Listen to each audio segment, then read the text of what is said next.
Այսօր խորհուրդ ծնողներին էջում խոսելու ենք սուր տոնզիլիտի մասին։ Իսկ իմ հյուրը Արաբկիր բժշկական համալիրի մանկաբույժ Լիա Անդրեասյանն է։ Ողջույն բժշկուհի։ Բարև ձեզ։ Բժշկուհի, սովորաբար ծնողները երեխաների մոտ ցանկացած կոկորդային ցավ անվանում են անգինա։ Արդյոք ցանկացած կոկորդային ցավ անգինա է։ Իհարկե դա տարածված կարծիք է մայրիկների շրջանում, սակայն պետք է նշեմ, որ կոկորդի ցավի պատճառները կարող են շատ տարբեր լինել, ինչպես օրինակ ցանկացած վիրուսային վարակի ժամանակ երեխաները կարող են գանգատվել բկանցքի ցավից, սակայն բոլոր դեպքերում չէ, որ մենք գործ ունենք սուր տոնզիլիտի հետ։ Իսկ սուր տոնզիլիտը դա հենց նշիկների բորբոքային process-ն է, որոնք նշիկներն էլ իմուն համակարգի ավշային գեղձեր են, որոնք օգնում են պայքարել բեղանի խորոչ ներթափանցած բակտերիաների դեմ։ Ինչպես հասկանալ, որ երեխայի մոտ հենց սուր տոնզիլիտ է։ Սովորաբար ծնողներին անհանգստացնող հիմնական նշանը դա սպիտակավուն փառն է նշիկներին կամ դեղնավուն գույնի փառը, իսկ իրականում հասկանալու համար արդյոք երեխայի մոտ կա սուր տոնզիլիտ թե ոչ, անհրաժեշտ է մանկաբույժի զննում։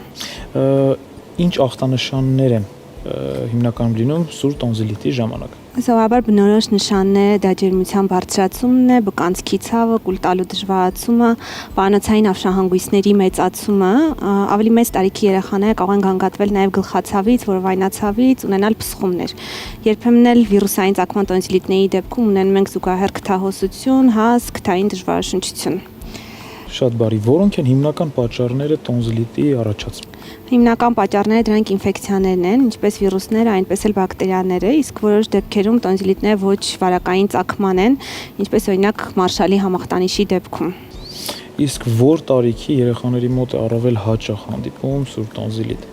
Սուր տոնզիլիտով կարող են հիվանդանալ ցանկացած տարիքային խմբում, պետք է նշեմ, որ կախված հարուցիչից սեզոնայնությունը տարբեր է, ինչպես նաև նույն հարուցիչը տարբեր տարիքի երեխաների շրջանում կարող ունենալ տարբերվող կլինիկական դրսևորում։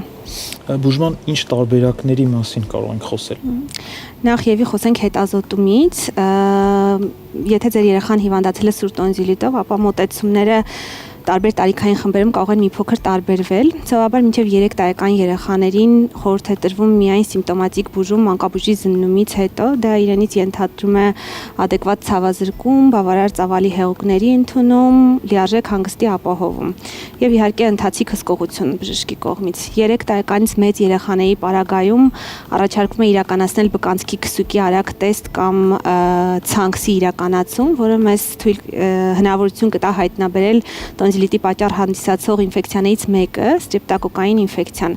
որը բավական կարևոր է ժամանակին հայտնաբերել եւ բուժման նշանակումը մի շարք բարդություններից խուսափելու, ինչպես նաեւ հիվանդության ծանր ընթացքը կրճատելու նպատակով։ Ինչպես է անհրաժեշտ կազմակերպել խնամքը երեխայի։ Նախ եթե երեխայի մոտ հայտնաբերվում է այդ ստրեպտոկոկային ինֆեկցիան, նշանակվում է բուժում հակաբիոտիկներով, սովորաբար 10 օր տևողությամբ, որը լիարժեք երեխան պետք է ընդունի։ Ինչ վերաբերում է խնամքին, անհրաժեշտ է լիարժեք հանգիստ, բավարար քանակի հեղուկների ընդունում, սնունդը պետք է առաջարկել մաքսիմալ փափուկ կոնսիստենցիայի, ոչ շատ տաք, ոչ շատ սառի վիճակում, ինչպես նաև մեծ քանակով հեղուկներ։ Եվ մի շատ կարևոր հարցի վերաբերյալ նույնպես կցանկանայի խոսել։ Կա տարածված կարծիք, որ հաճախակի տոնզիլիտով հիվանդացող երեխաների մոտ հավանականությունը ռևմատիզմով հիվանդանալու ել ավելի մեծ է։ Ճիշտ է արդյոք այս կարծիքը, թե ոչ։ Այո, իրականում ռևմատիզմը կամ սուր ռևմատիկ տենդը դա ժամանակին չախտորոշված եւ լիարժեք բուժում չստացած ստրեպտոկոկային տոնզիլիտի բարդություն է։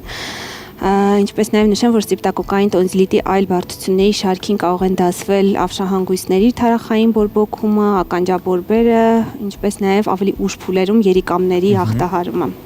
Բժշկուհի, նշեցինք, որ ունենք վիրուսային եւ բակտերիալ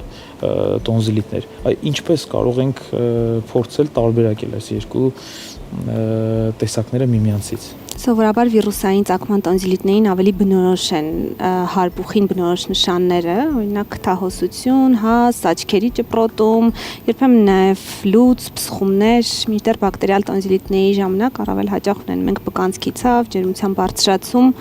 թուլություն, երբեմն գլխացավ, որովայնացավ։